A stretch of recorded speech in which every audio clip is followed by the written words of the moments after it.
Okay. So hello sa inyo dyan, Edison and Janice, Arisa. Naka-join din sila Ana, si Ariel, si Seya. Di pa lang on yung kanilang cam. Sige, tayo ay mag-i-start ngayong gabi ng ating prayer meeting via Zoom. Sige, tayo ay let us pray muna.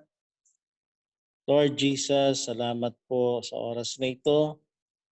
Salamat po sa panibagong araw na ikaw ang tumulong sa amin, nagbigay ng aming kakanin, kalakasan, pag-iingat mo. Salamat po o Diyos sa kabutihan mo. Panginoon, dalangin po namin ang aming mga kapatid, saan man sila naroroon. Abutin niyo po sila ngayon at nawa ay makasama namin sa aming prayer meeting. Dahil alam namin na saan man dalawa tatlo na nagkatipon sa iyong pangalan, ikay naroon sa aming kalagitnaan. Samahan mo po kami, ang iyong pong presensya ang sumaamin, nagbigay kalakasan, ng tagumpay na mula sa iyo. Salamat po sa iyong mga salita, sa mga pangako mo, Panginoon, na aming mapangahawakan. At sa aming mga awitin, papuri at pagsamba sa iyo na nagpapaalala sa amin ng iyong kabutihan, katapatan, at pag-ibig mo sa amin. Salamat po o Diyos at alam namin na hanggang mamaya ay makasama namin ang iba pa naming mga kapatid o Diyos. Salamat po. Ito po ang aming dalangin. Sa pangalan mo, Jesus. Amen. Amen. Sige, umawi tayo ng ilang awitin ng papuri pagsamba sa Lord. Awitin natin yung salamat, salamat. Talagang salamat, Panginoon. At yung napakabuti mo.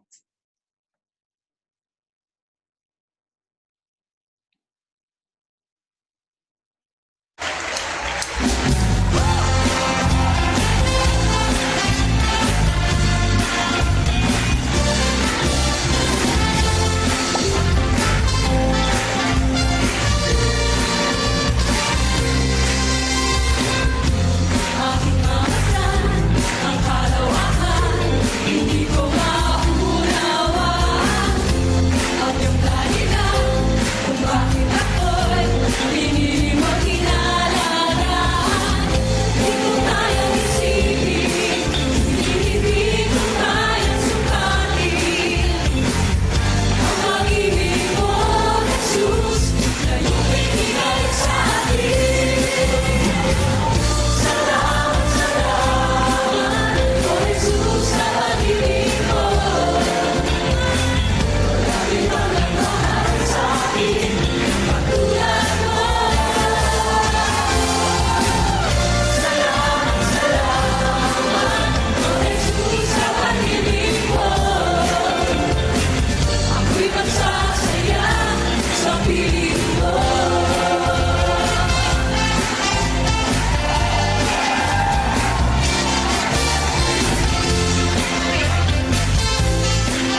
Yes. Salamat, Panginoon.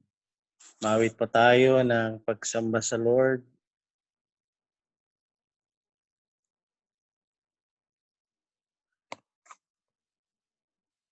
Witin natin ang kabutihan ng Panginoon.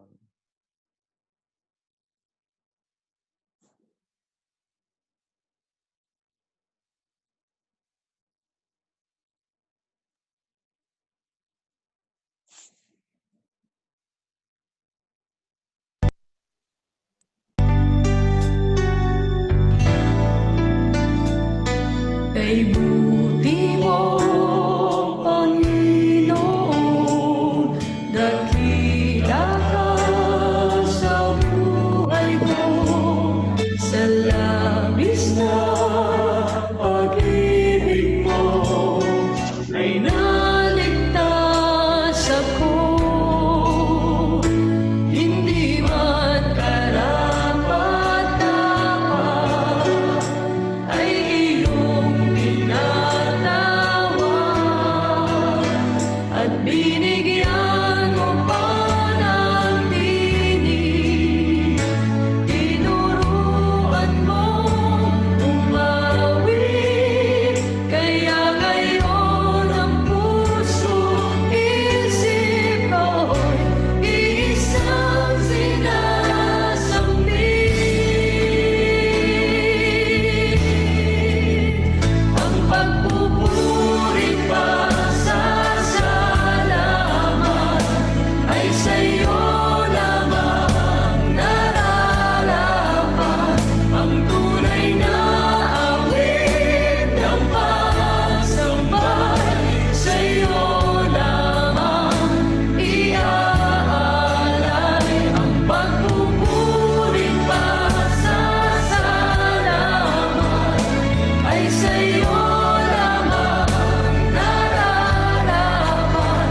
Ang tunay na awit ng pagsambay sa'yo lamang iaalay. Jesus,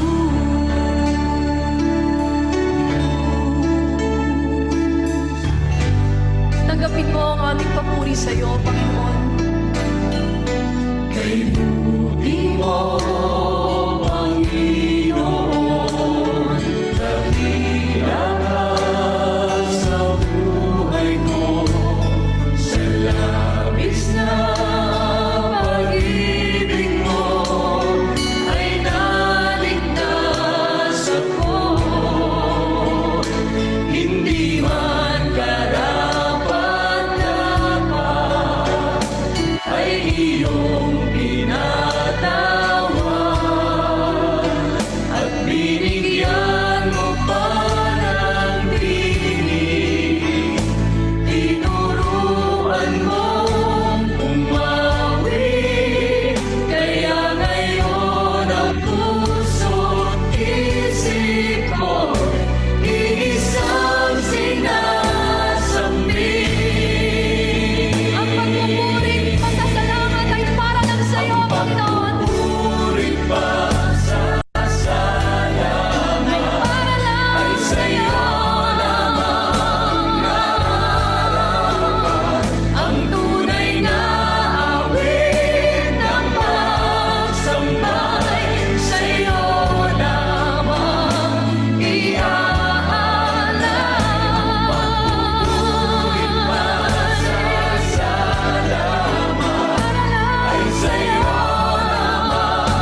Amen.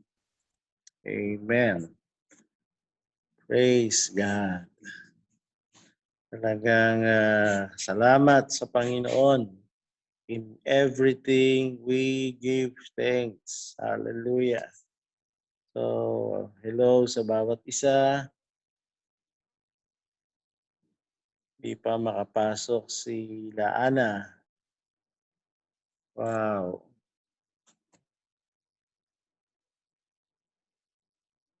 Okay. So,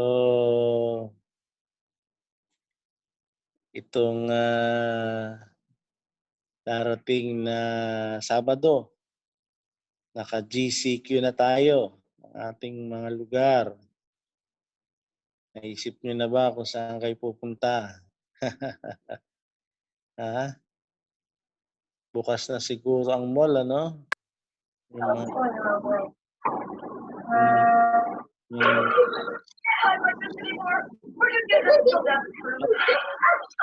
ah,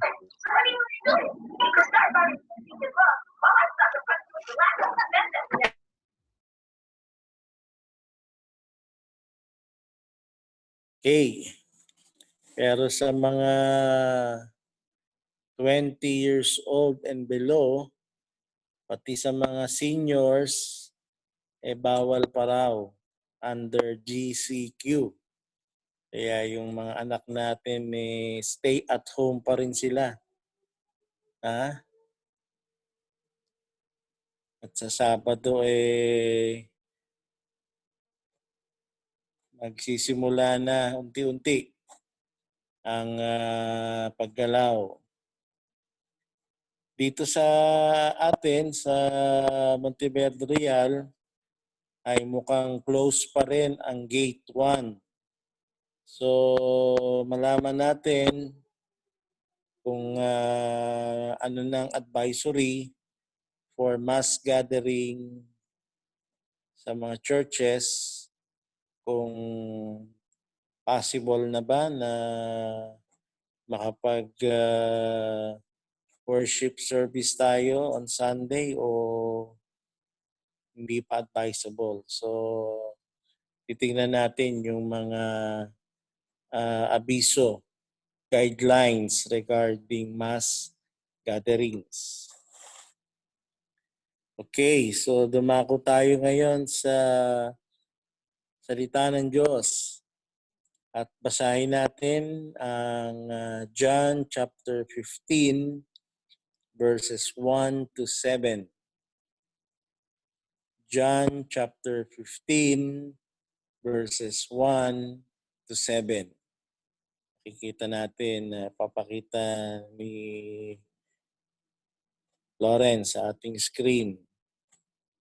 John 15, 1 to 7.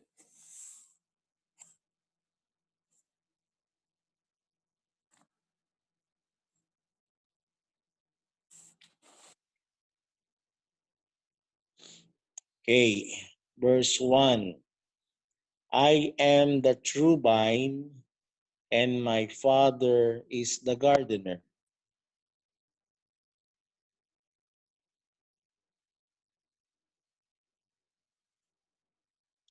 He cuts off every branch in me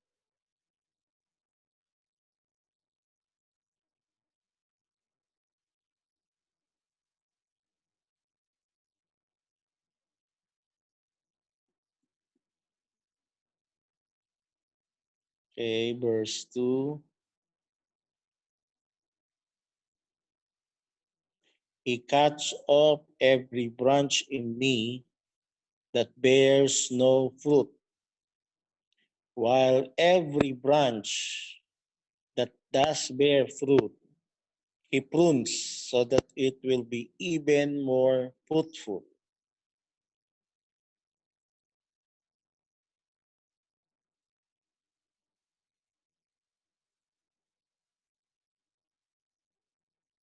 You are already clean because of the word I have spoken to you.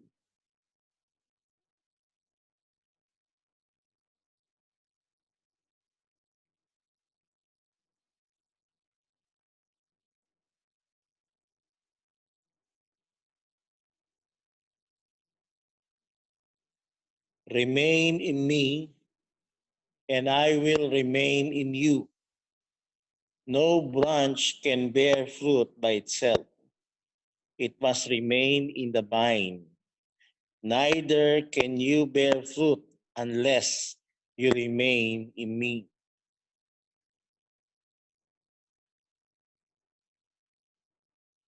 I am the vine, you are the branches.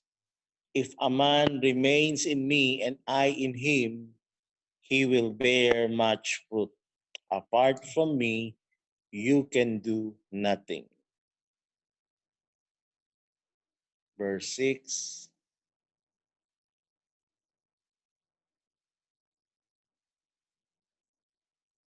If anyone does not remain in me, he is like a branch that is thrown away and withers. Such branches are picked up, thrown into the fire, and burned. And 7.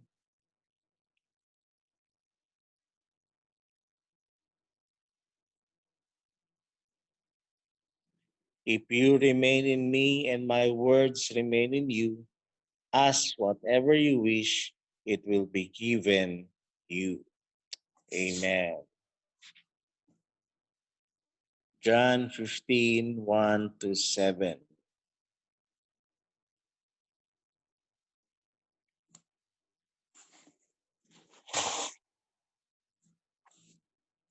Okay. Sa mga nagdaang Wednesday ay tinatalakay natin ang mga pangako ng Panginoon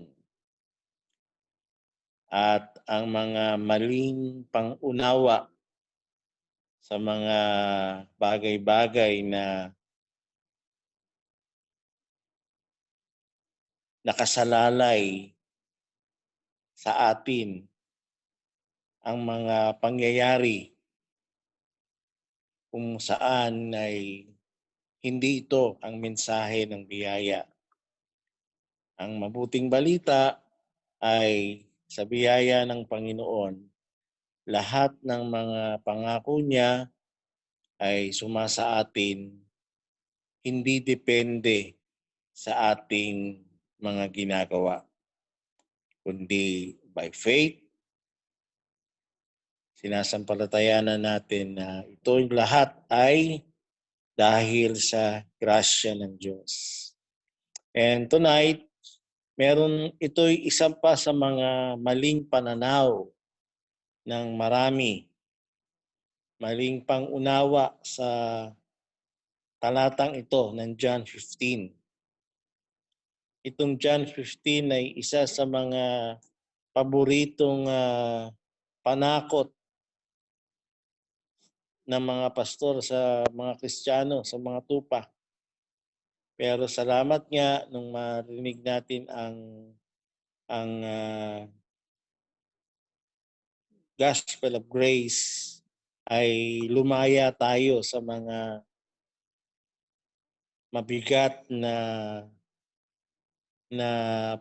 maling pagkaunawa sa mga talatang katulad nito.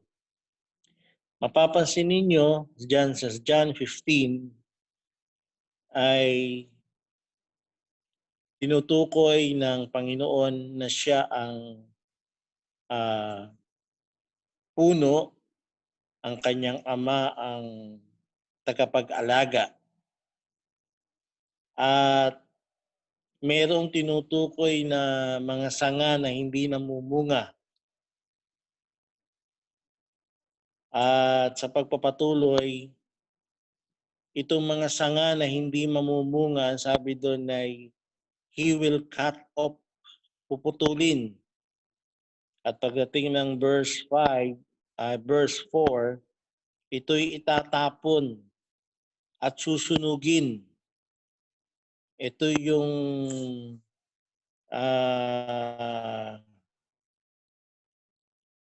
medyo mali ang naging pangunawa sa matagal na panahon na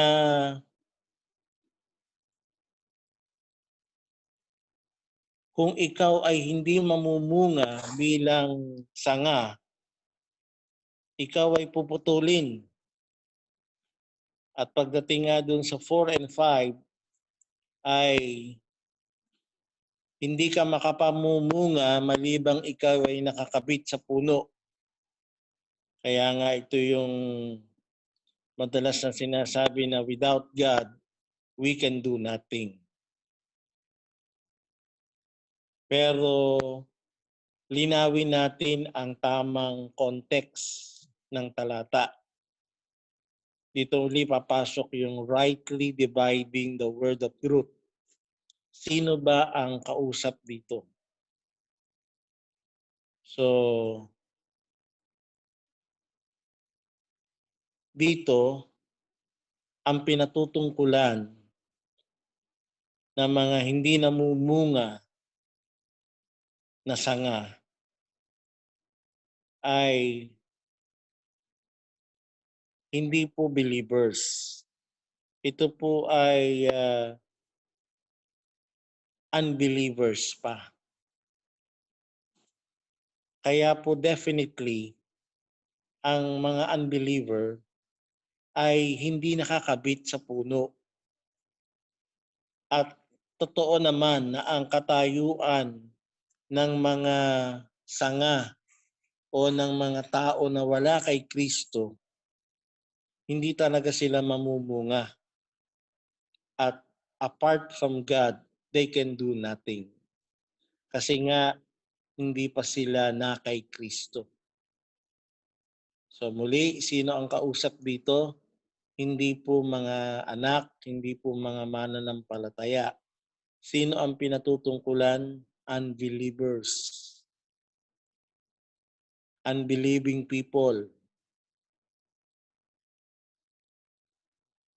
Kaya po talagang maka-cut off at talagang itatapon sa apoy. Kasi yun naman talaga ang mangyayari sa mga unbelievers. Sa mga hindi sumampalataya, sila'y mapapahamak. Okay? Pero again, hindi po para ito sa mga anak na at mananampalataya. Bakit po? Kasi po, before, ang pagkaunawa sa talatang ito, kailangan mong manatili. Kailangan mong gawin ang best mo to remain in Jesus. Ikaw ang mag-e-effort to remain, na manatili. Yun po ay kalaban, kabaliktaran ng mensahe ng grasya. Kasi again, anything na may parte ka, may effort ka, at karapat dapat ka, it will not be grace anymore. Hindi na. Kung yan ay by works na.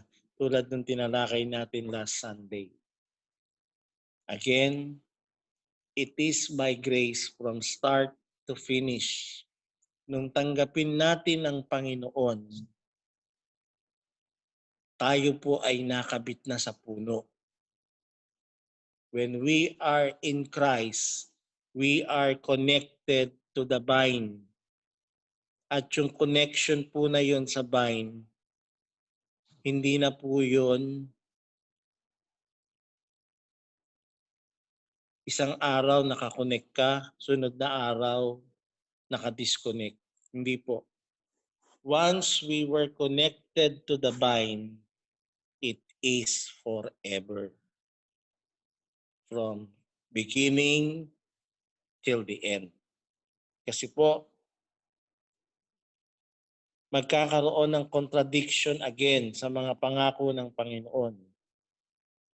Nung tayo po ay na kay Kristo na, connected to the vine,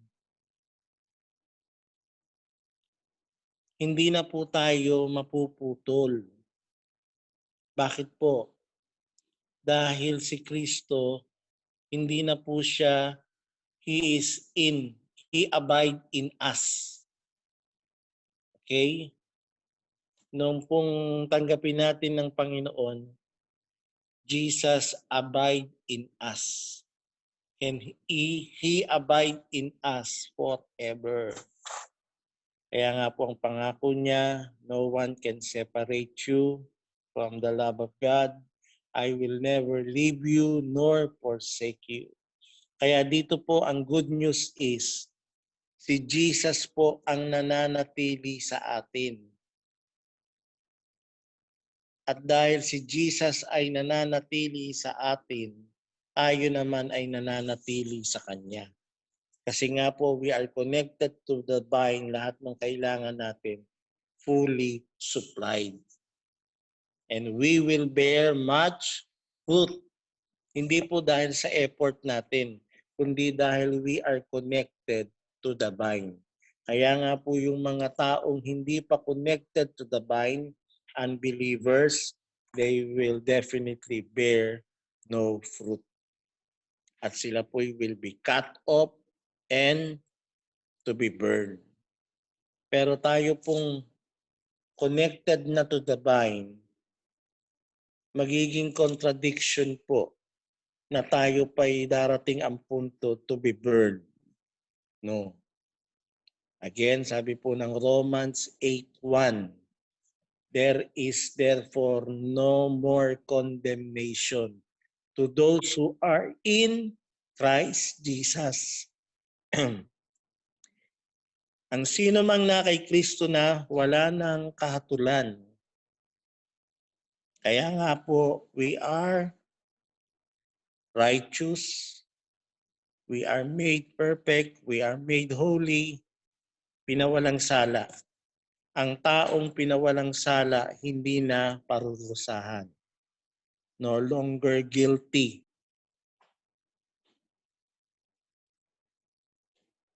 Ganun po. Kaya po ang John 15, ang good news, Jesus abides in us and He abides forever. Kaya po ang mabuting balita po dito, si Kristo ang nananatili sa atin. Hindi po yung pananatili natin sa Kanya.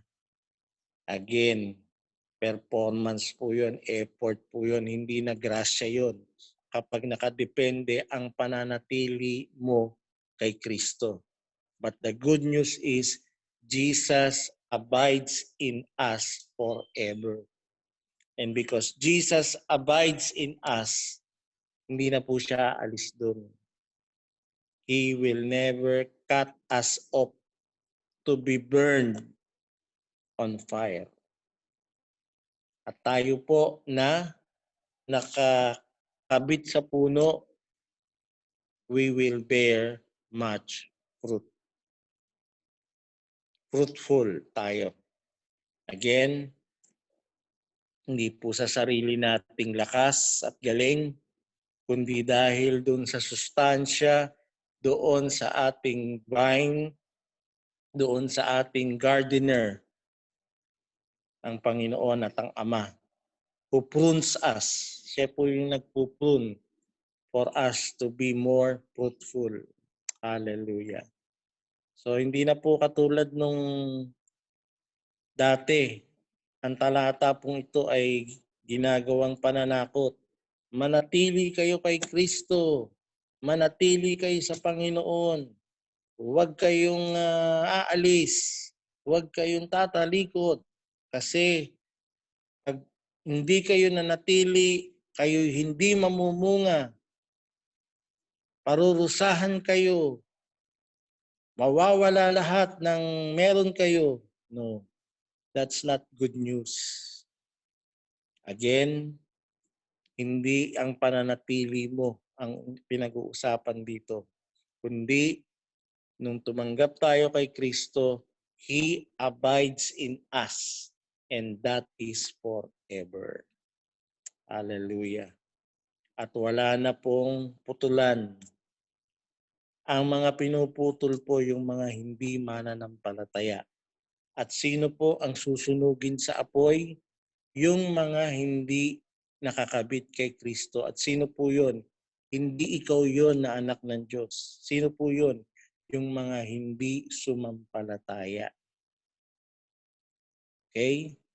So, basahin pa natin ang 1 John 4:15 na ito po yung nagsasabi na yung mga sumampalataya kay Kristo,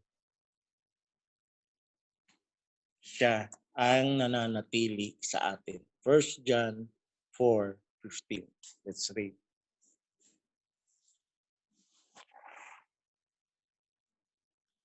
If anyone acknowledges that Jesus is the Son of God, God lives in him and he in God.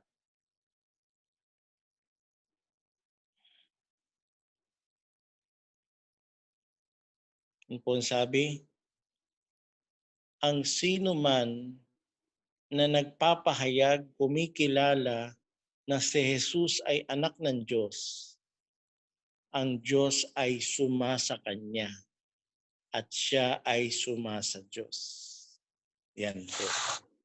Ginawa mo ba na kilalanin si Kristo bilang anak ng Diyos?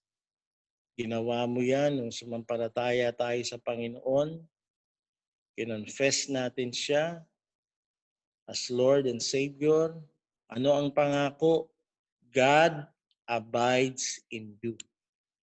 Simula po nung gawin natin yon, ang Diyos ay sumaatin at ang Diyos ay nanatili sa atin. Kaya yun po, ang Diyos po ang nanatili sa atin. Hindi po yung tayo ang nananatili sa Diyos. Dahil again, bilang tao, hindi po tayo perpekto, hindi natin kahit anong pilit nating gawin, o pwede pong dumating ang time na tayo po'y sumuko at hindi makapanatili.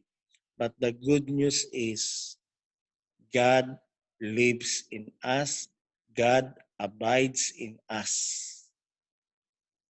And because of that, nakakabit tayo sa puno, hindi po tayo matutuyo, hindi po tayo malalanta, but we will be fruitful, mabunga. Ibig sabihin, fully supplied ng kailangan natin as a branch connected to our Lord Jesus Christ. And verse 7, ano pong pangako? If you remain in me and my words remain in you, ask whatever you wish, you want for, and it will be given to you. Yes. Humiling daw tayo, ibibigay iyon dahil nakakabit tayo sa puno. At He lives in us. Hindi po yung tayo ang nananatili, kundi siya ang nananatili sa atin. Hallelujah. So ngayong gabi, panghawakan po natin yon na hindi po tayo mapuputol at hindi tayo itatapon sa apoy dahil hindi po para sa atin yun. Ang good news, tayo ay nakakabit sa puno dahil doon mamumunga tayo ng sagana at anumang hilingin natin sa panalangin, ipagkakaloob niya. Hallelujah. Praise God. So, yun po naway naging malinaw po. At yun ang grasya. Again,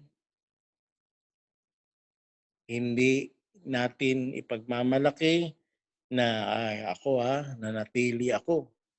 Talagang ginawa ko ang lahat para makapanatili. Hindi ako tumalikod. Hindi ako sumuko. No. Hindi po yan ang message of grace. Kundi, ang tama, nakakapanatili tayo dahil ang Ama, ang Anak, ang nasa atin. He lives in us. That's why we can abide forever. Hallelujah.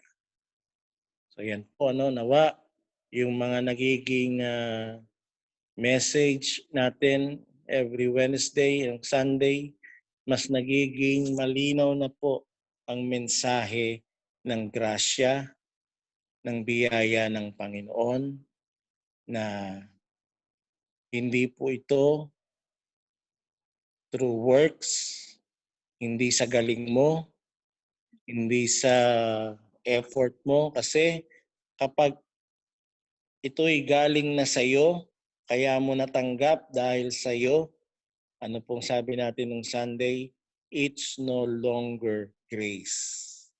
Hindi na po siya grasya. Dahil ang grasya ay mananatiling unearned, unmerited, even you are undeserved. Hallelujah. Sige po, yun po yung ating mensahe ngayong gabi. Ayan, nag-join din sila Nika. Hello Nika, Jason, mga bata. Hello Ariel, saan ka na pupunta sa Sabado? May plano ka na ba sa Sabado? Ano pa dito po, modified ACQ. Pag modified, hindi pa rin pwede. Hindi pa po. Maigpit pa rin. Mahigpit pa rin, ano?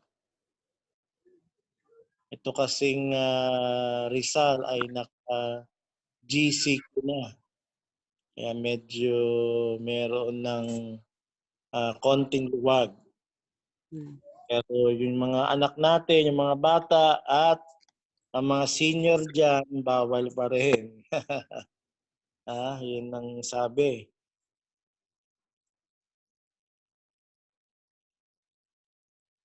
Kaya yung mga kids still stay at home.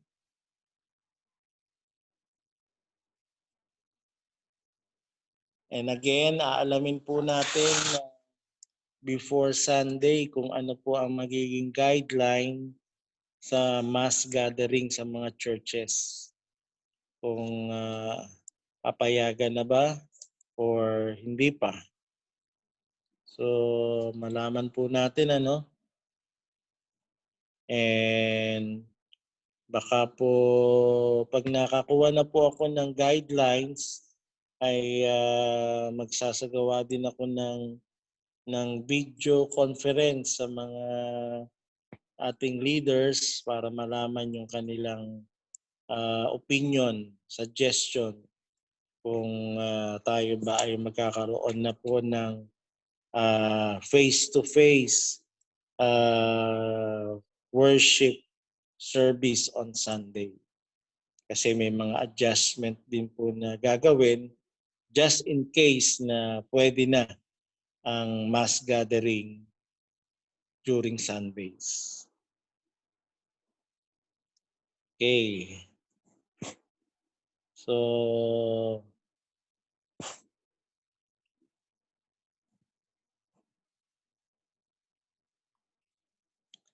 dumako tayo sa panalangin. And yung promise kanina, yung verse 7, if you remain in me and my words remain in you, ask whatever you ask in prayer, it will be given to you. And we are qualified to ask because we are sure that we remain in Him because He remain in us. Amen. Sige po, sama-sama tayo ngayong magkaisa sa panalangin. Okay, let's pray. Aming Panginoong Hesus, salamat po sa mabuting balita na ikaw ay nananatili sa amin. Mamumunga kami ng sagana sa tulong mo, sa grasya mo. At hindi mo na kami, Panginoon, hahayaan na maparusahan at mahiwalay sa iyo, matanggal sa iyong puno, at maitapon sa apoy ng kaparusahan. Dahil kami ay nakakabit sa iyo, Panginoon, at dahil dito, ikaw ay nananatili sa amin magpakailanman. Panginoon, tinataas namin sa iyo ang aming bansa, ang aming mga lugar, na sa pagsisimula po ng GCQ on Saturday, hindi po, Panginoon, mangyayari yung kinakatakutan na second wave ng virus. Nandun pa rin, Panginoon, ang mga pagsunod sa mga protocols, Lord, pag-iingat. At Panginoon, nga po namin na lumabas na po ang vaccine sa COVID-19 upang lubusan na, Panginoon, na magkaroon ng lunas ang sakit na ito. With the stripes of Jesus, by your wounds, Lord, we are healed from health. Salamat po, Panginoon. Ingatan mo po, Lord, ang aming bansa, ang aming mga lugar. Nangyari ang kalooban mo patungkol po sa church worship on Sunday. Kami ba'y magsasama-sama ng muli o hindi pa? Mangyari, Panginoon, ang kalooban mo, Diyos. Salamat po, Panginoon, sa patnubay mo sa aming mga namiminuno na taglayin po nila ang wisdom, ang karunungan galing sa iyo, Panginoon. Thank you for your provision. Sa tulong mo, one blessing after another blessing, Lord, we claim, Lord, from the fullness of your grace, O God. Salamat po. Dinudulog namin sa iyo, Panginoon, ang aming need here and God. Protected and covered by your precious blood. Lahat po ng aming cover po ng COVID-19. In the name of Jesus, precious blood. Salamat po, Panginoon, sa iyong pabor. Salamat po sa iyong channel of blessings, O God. We are blessed, Lord. Salamat po, Diyos, sa tulong mo.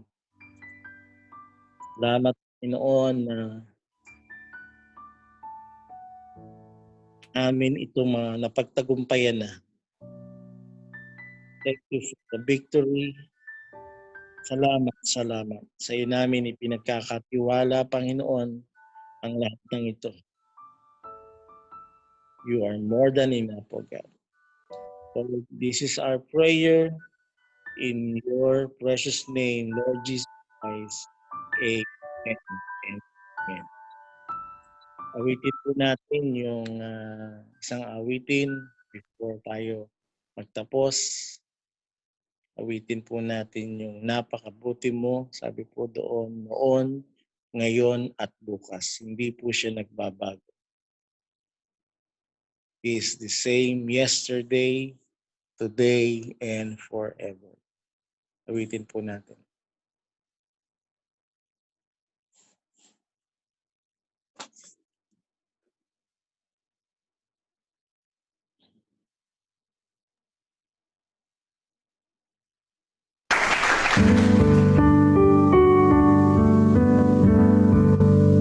Napakabuti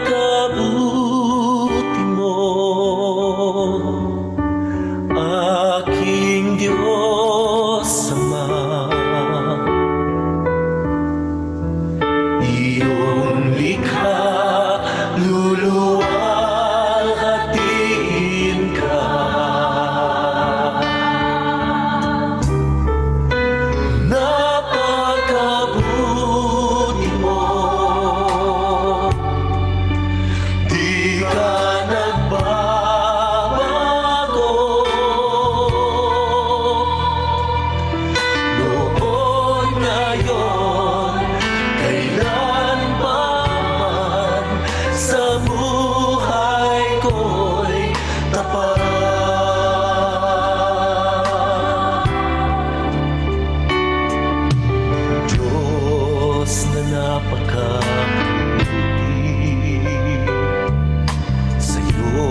ay karangalan at papuri, sa'yo lamang lahat.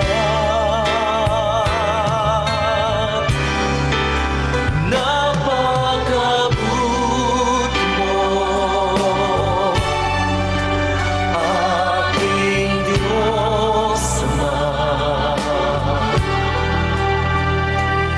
Iyong likha, luluwang hatiin ka. Napakabuti mo.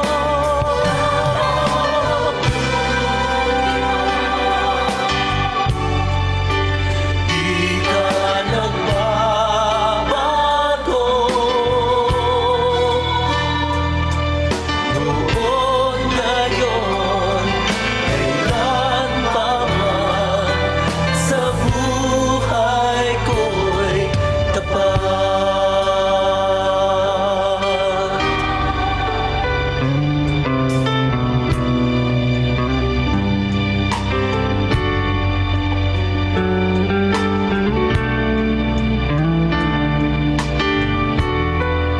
Walang katulad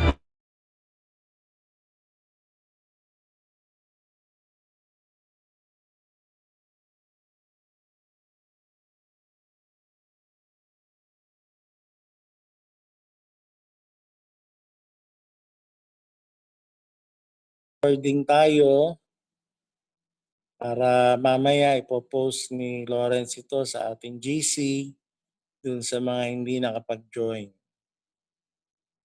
Sige, bago tayo magtapos ay hingan ko kayo ng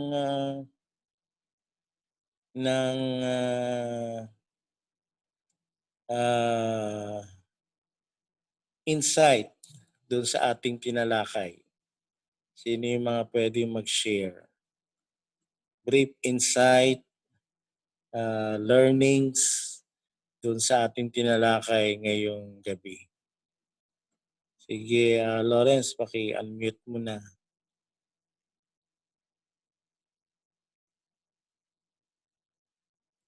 Sige, mag-share kayo ng para ako naman na makapakinig sa inyo. Ano yung nakuha natin ngayong gabi?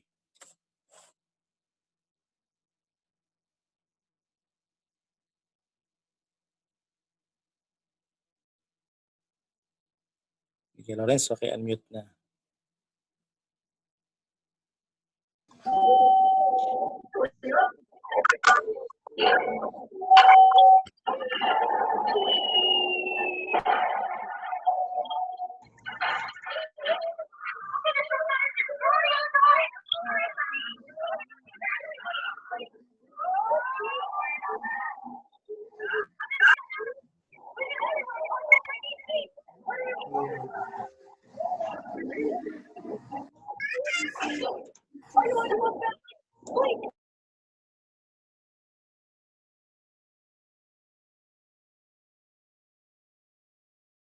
Sige, isa-isahin natin. Mabilis lang.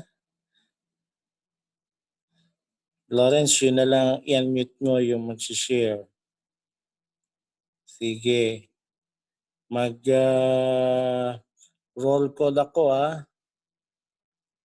Sunod-sunod dito. Maikli lang, you can share dun sa nakuha mo ngayong gabi sa ating tinalakay. Sige, let's start with Seya. Yan, good evening po sa bawat isa. Yan, so ang take away ko po ngayon na ni-reveal sa akin ng Panginoon or ni-remind sa akin ng Lord na we should not depend on ourselves, but we should depend on Him. Hindi sa yung magandang ginagawa natin sa kapwa natin ay bunga ng ginawa ng Panginoong Jesus para sa atin sa cross. When He died on the cross, yung mga ginagawa nating kabutihan, fruits yon ng kanyang kabutihan or kanyang ginawa sa cross.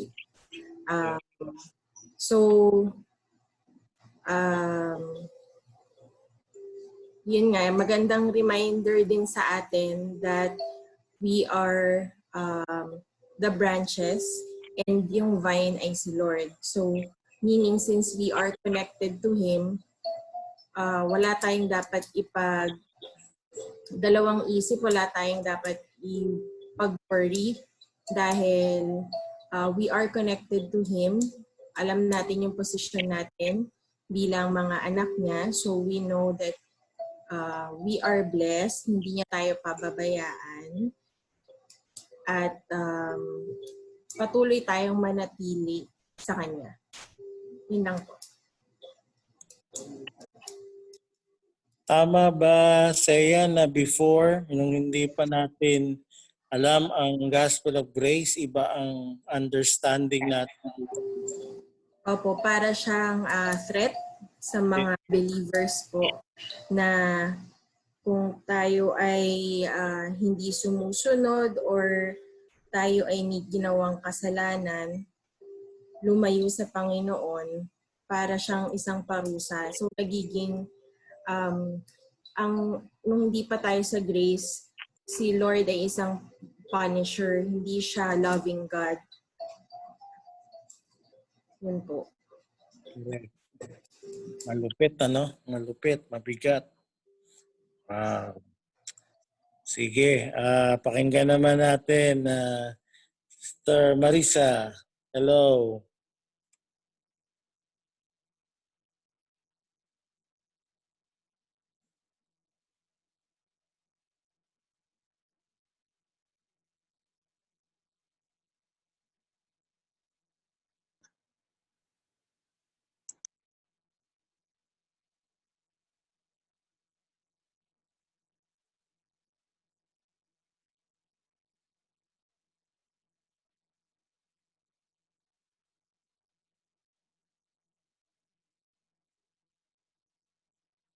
Walang sound si Marisa.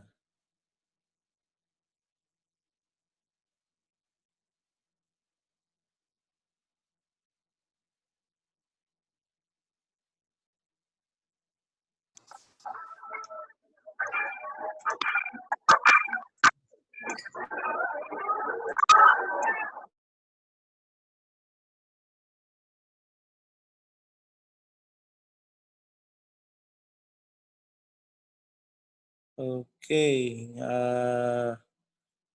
Hindi natin maano, no? So dyan, sino pa dyan? Sa iyo, Ana, inabot mo ba yung pinag-usapan, yung tinalakay natin? Inabot mo ba, Ana?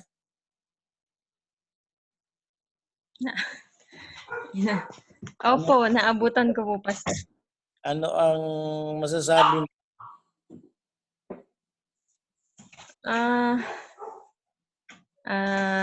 Sakto rin po siya.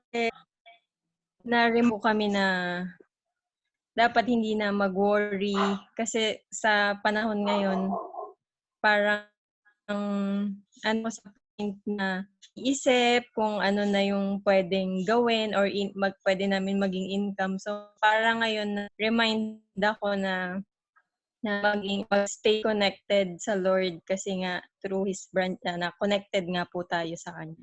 Hindi niya po tayo papabayaan. Yun po. Amen. Pero yun nga, ang kaibahan nito before, kasi dati, ikaw ang kailangan to remain. Opo. Ibig sabihin, huwag kang magkakamali, huwag kang manlalamig. Pero this time ay mas naging clear yung message na magre-remain tayo because He remain in us. Ibig sabihin talagang grasya. Si Amen. God, si Jesus ang tumatrabaho, hindi tayo. That's good.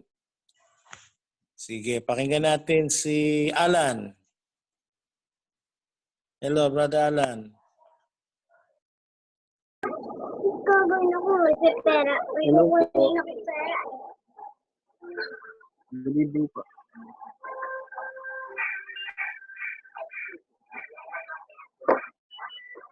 Ano po, para sa akin naman po,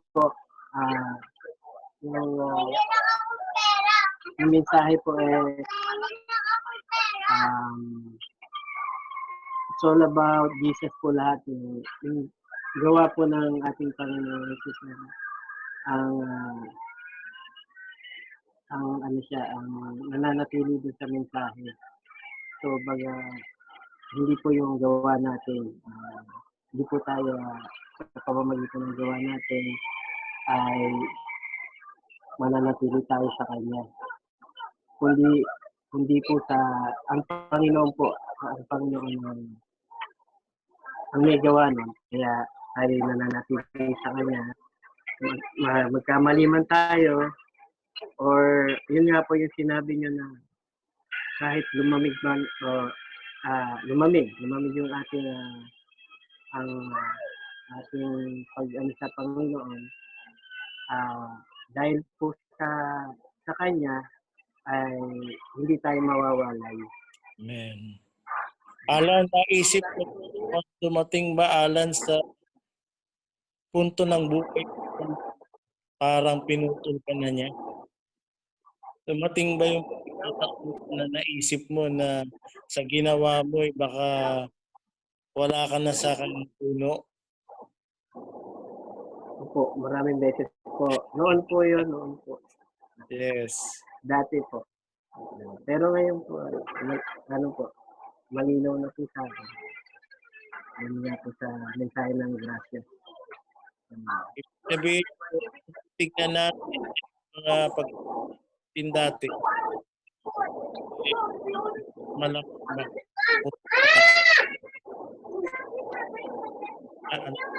Then ay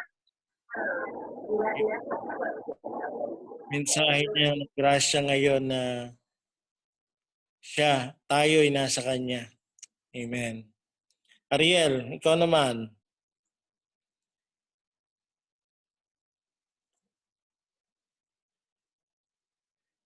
Ariel, naaalala mo ba noon na ginawa ko tong mensahe na ang dating pananakot dati? Opo. Ano ang kaibahan ngayon? Ngayon turo about sa grace, sabi nga na wala tayong dapat ipagmalaki sa sarili natin. Kasi si Lord lahat ang kumikilos sa atin kung ano tayo ngayon, kung ano yung ginagawa natin para sa Kanya. And then, basta connected tayo sa Lord, lahat ng hilingin natin sa Kanya ay ipagkakaloob na yon. At hindi na kailanman na puputulin tayo dahil nakakonect na tayo sa Panginoon. Yes. Yung maganda na turo ng grace ngayon na kahit na nagkasala ka, nagkulang ka sa Kanya, ano man nagawa mo, hindi kailanman na mawawalay ka sa Lord or puputulin ka at itatapon ka sa yung para lugin ka na. Basta na kay Lord ka na, kay Lord ka na. Na dapat, yun nga yung sinasabi na yung condemnation is wala na yun. Yes.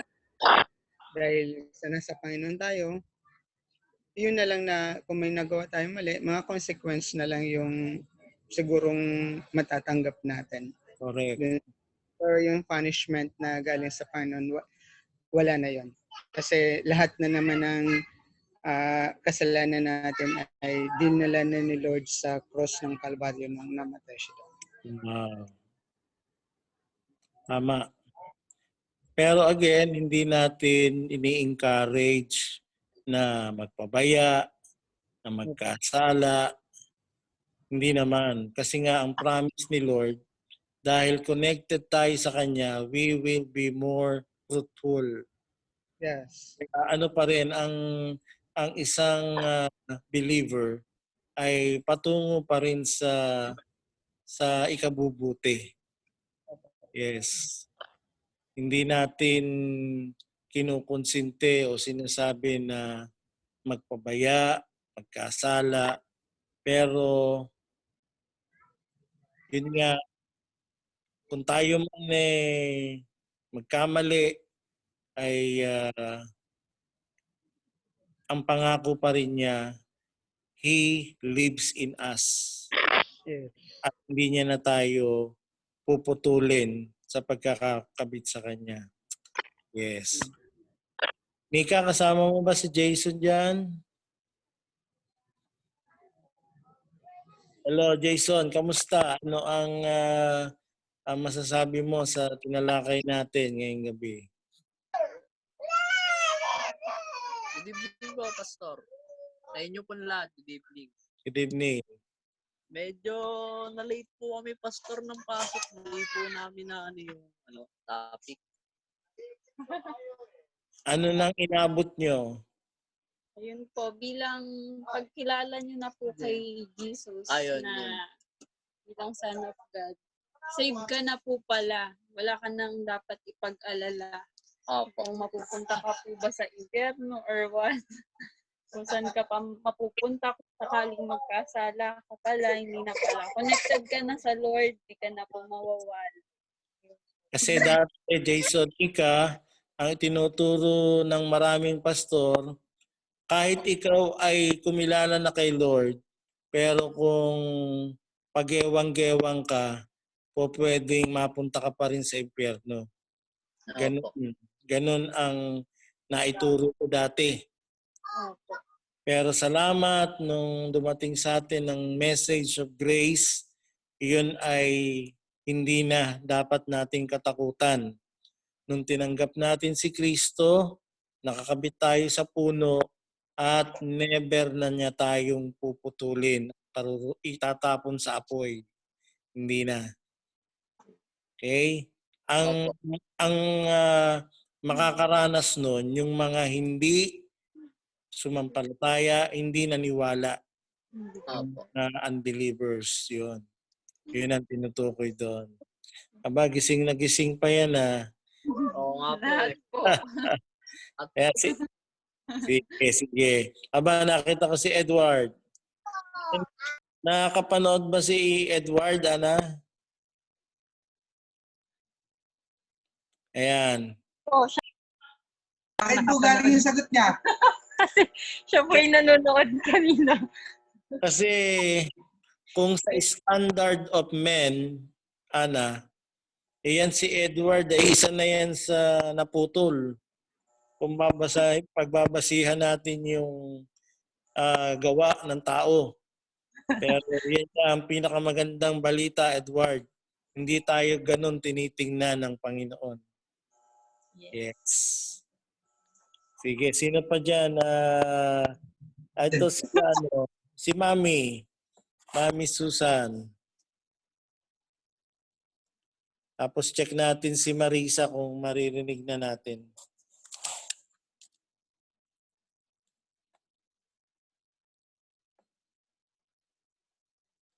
Florence, paki-check yung sound.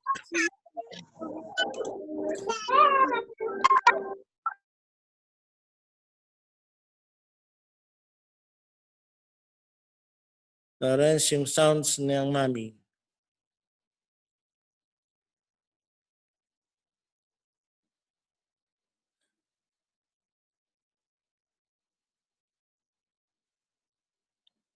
Walang sound si Mami.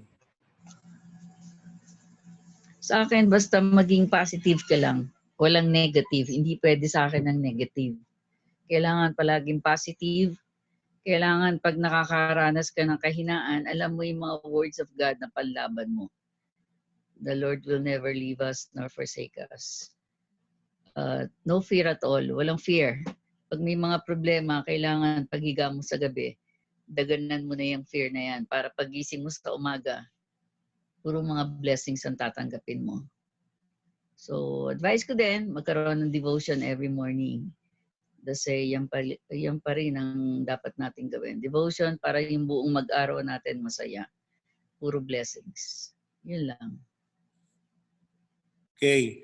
Yung mga again, tinuro ko dati, meron tayong tinatawag na good works at meron din mga dead works. Okay? I-clarify natin again. Yung mga good works, ito yung mga ginagawa natin hindi para singilin ng Diyos. Okay? Ito'y mga bagay na ginagawa nating beneficial, kapaki-pakinabang. Okay? Ibig sabihin, nagtatights tayo hindi para pagpalain kasi pinagpala na tayo. Sa yon. Nagpe-pray tayo hindi para pilipitin ang kamay ng Diyos. Nagpe-pray tayo dahil sabi niya, humingi. Pero ang mga dead works, ito yung mga gagawin mo na para singilin si Lord. O Lord, nag-tithes ako. Dapat i-bless mo ako. O Lord, nag-pray ako. Dapat ganito. No. Ang tawag doon, dead works. Pero ano yung ini-encourage natin to do? Yung mga good works. Okay? At yung mga good works, yun ay fruit of our salvation. Bunga yon ng grasya ng Panginoon. At dahil nga tayo ay connected to the vine, anong promise ni Lord?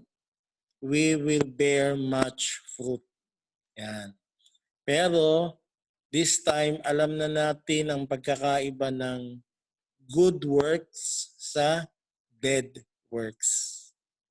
At never nating ipagmamalaki ang good works, much more ang dead works. Na lahat, ang bottom line ay by the grace of God. Nagawa mo ang isang bagay by the grace of God. Yes. Si Marisa, rinig na ba natin si Marisa?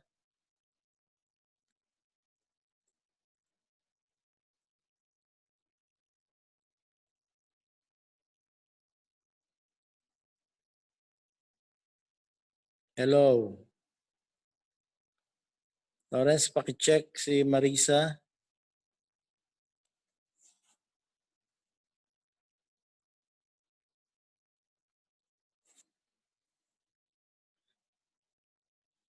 Bakit wala? Sister Marisa, pa-click po nung unmute myself sa screen niyo po. Nakamute si Marie. Yung kabila po, yung microphone po. Yung video po ang nawala eh.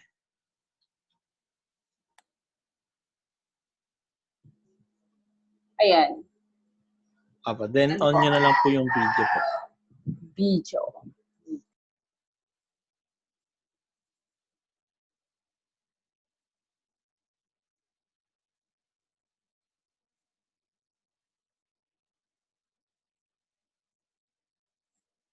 Ayan, sunod sila Edison.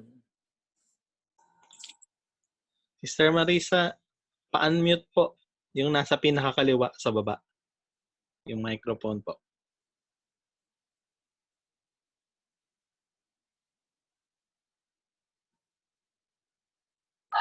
Ayan. Okay na po. Okay na, sige.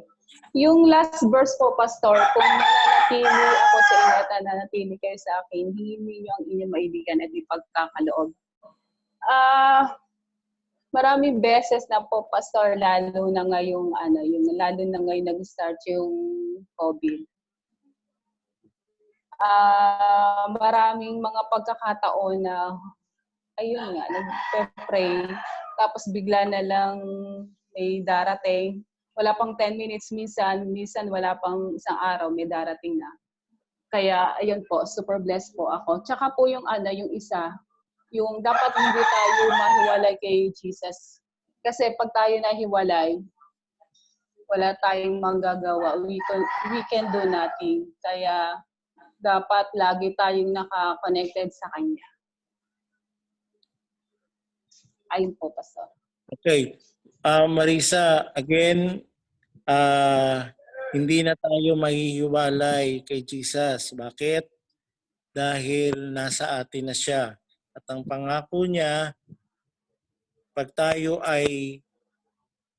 siya ay nasa atin, hindi niya tayo iiwan ni pababayaan man. Kaya wag na nating isipin na mahihiwalay tayo sa Kanya. At dumating man yung pagkakataon na parang pakiramdam natin ay nahiwalay tayo, gagawa pa rin siya ng paraan para ibalik tayo katulad nung alibugang anak. Ang pagiging anak natin ay hindi na yan mawawala. Mananatili tayong anak magpakailanman. At tuwing hihingi tayo sa Panginoon, isipin natin na yung verse 7, qualified tayo doon. Bakit tayo naging qualified? Because of Jesus. Dahil nasa atin si Jesus, nananatili tayo sa Kanya magpakailanman. Okay? Sige. Pakinggan din natin sila Edison. Nandyan ba? Sila Edison, Janice. Edison, mag-share ka ng kaunti doon sa ating tinalakay.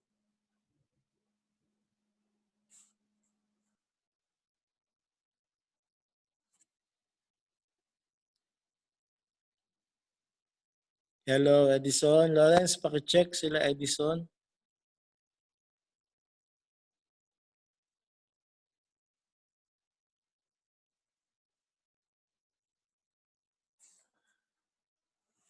Nawala ba?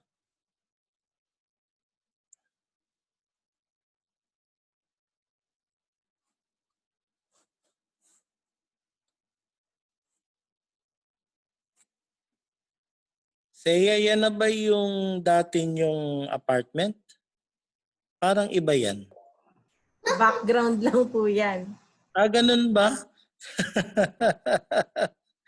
Pwede pala yun. Napansin nyo ba yung background ni Seya? Sai, background lang pala yan ah. Akala ko nasa ano kayo nasa condo. Pwede pala yun may magandang background. Ha? Jason, Mika, nakita niyo yung background nila Seya? Na ano ako doon, nadaya ako doon, Ana. Well, pwede yung ganun, ano. Ang ganda Seya Kala ko nasa condo kayo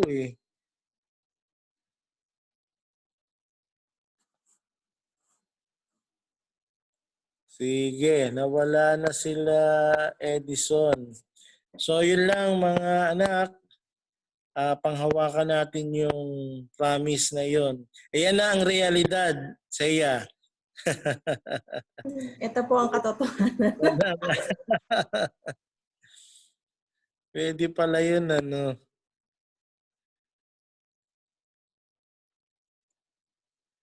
Talagang napansin ko kanina, ang ganda naman ng nilipatan nila Seya. Yun pala background. Okay.